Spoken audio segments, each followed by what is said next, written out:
So this is going to be a pretty controversial video. It's been on my mind for a long time, though, and I just felt like I should share my opinion about this because every day, and it's just going to be there forever. This is just a part of like an American mindset.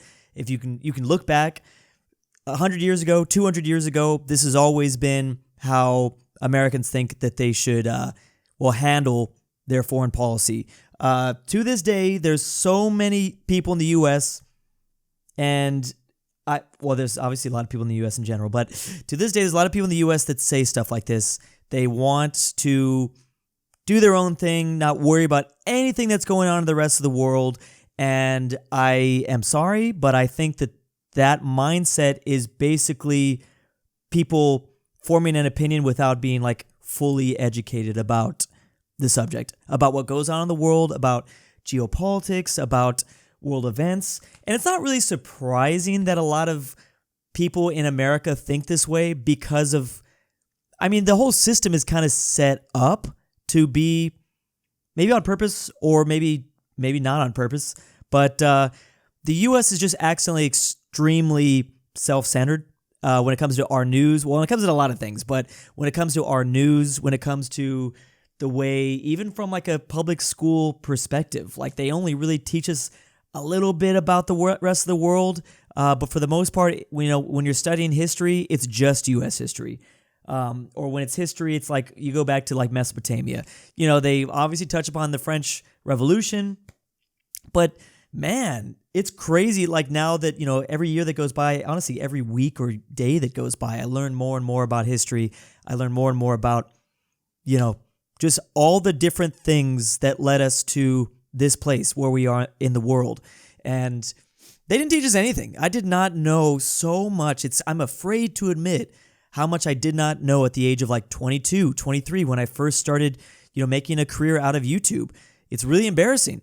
And that's all the school system, even the university system. Like they just didn't really teach us that stuff.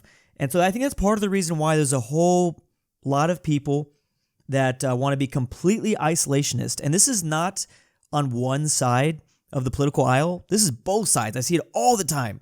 I see people in the U.S. on both sides talking about how they just want to, become, this is not a fair comparison, but, basically become North Korea, just complete hermit kingdom. We need to just focus on our own stuff. And the truth is, like, you just can't. I feel like maybe for a lot of people watching this outside of the U.S., I think a lot of people they're rolling their eyes at that statement because they're like, yeah, obviously. I don't know. I think that you can just see a lot of historical precedent where things can really go downhill very, very fast if we are not actively protecting allies and, doing things like that, doing things of that nature. We want to help out the Australians and the Canadians, and we gotta make sure that other forces don't. Again, like you can go back to World War I, World War II. It eventually the U.S. always starts off very isolationist, but we needed to help out. Like let's go back to that very basic example of World War II. Like the U.S. did not join until 1941. The world in Europe, the war had been started since 1939, so that's a full 2 years. If the U.S. does not join that conflict, I don't know what happened. I'm not saying that the British and Soviet Union couldn't have won by themselves, but let's say there wasn't even like a Lend-Lease Act. Let's say even like FDR wasn't even helping the Soviets or the Brits at all secretly. It wasn't that secret, but I think the American government wasn't trying to let the American public know how much we were actively aiding our ally. But that's a perfect example of like, no, you can't. The American people have to understand, like, you can't just always be isolationist. There's an argument to be talked about like anti-war. I'm not saying that, you can be anti-war, but helping allies is, I think, a pretty basic, you kind of want to do that, in my opinion. You don't want to just keep to yourself because that is how the entire world, that's how you end up getting surrounded by enemies, which very much could have happened. If the Nazis just took over the Brits and then they end up defeating the Soviet Union because the Americans didn't want to join another world war, well, then what do you think happens next? probably a very big Cold War at the very least between Germany and the USA. Eventually, the war will be brought to our doorstep, and I just think that a lot of people in the U.S. do not understand that concept.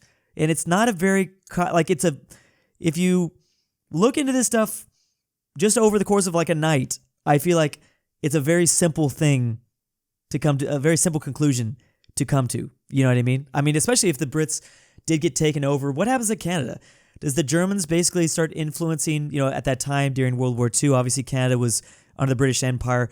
Does the Germans just exert their influence and then all of a sudden there's a German-owned Canadian government in North America? Now you have German troops like right there on the border with like North Dakota and Washington and the Northeast. It's just like it will come to you. So I kind of wanted to make this video because it's been on my mind. It's just like really bothering me. I don't know.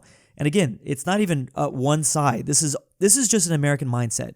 And it's not just one side of the political aisle that thinks this way. It's both sides. And I just hope that, and again, like I say, I think just talking about something as simple as geography, I think helps out. Just kind of going over world memes, teaching Americans about what goes on in the rest of the world, I think helps out. I like to think that there is not only my channel, but the niche that I am on YouTube helps the U.S. I think that one of the benefits that I've had here on YouTube is being not only from the U.S., but being from California, because California even more is we Californians do not know anything that's going on in the rest of the U.S. We're just talking about the U.S. We're very kind of just like, we kind of just think about California and that's about it. So Californians don't think about what's going on in the rest of the U.S., let alone the world, So I think that is weirdly, and I didn't really come to that conclusion until recently, like that probably did help over the course of the last like 12 years that I've had my channel, that I am this like stereotypical person that you wouldn't normally see into these subjects. Now, I'm sure there might be some of you guys watching this right now that could be from California and you're also into these subjects. But we are in the vast, vast minority. Like when I talk to my friends about this, it's scary. My friends here in California, I'm a little bit worried. I'm like, damn, there's a whole lot. Like it's kind of, I never bring it up. I'm never like that guy that like turns my nose up at people like, oh wow, you don't know that Ukraine borders Belarus or whatever. I will never do that. In fact, I think there's a video on this channel, on this very channel, talking about like how I kind of understand why Americans don't know a lot of basic geography. But yeah, I still get worried about the knowledge that my friends and family kind of have about pretty generic world events that are going on, geography events. Yeah. So, and you can, the thing I'm talking about here is just like from a worldwide perspective. I'm not just talking about specifically in Europe or specifically in Africa. We can talk about Taiwan and China.